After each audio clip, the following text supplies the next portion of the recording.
3 milliards de francs CFA, c'est le montant que réclame le professeur Jean-Calvin Aboyono à l'État du Cameroun, et plus précisément à la Direction générale de la recherche extérieure. Dans un document de 7 pages, l'université affirme avoir été, je cite, kidnappée et embastillée, avant d'être placée en garde à vue au secrétariat d'État à la Défense.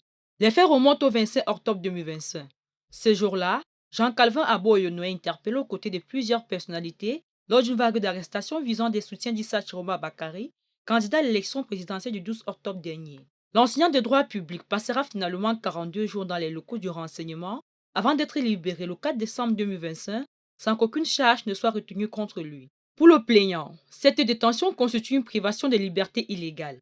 Au Cameroun, la garde à vue est strictement encadrée par le Code de la procédure pénale et tout dépassement des délais légaux peut être considéré comme arbitraire.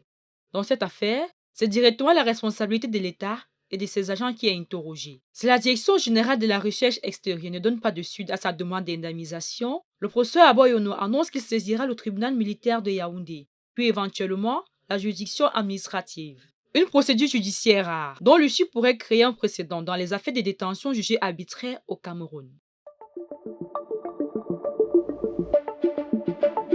Le Messager Télévision, à l'écoute du peuple.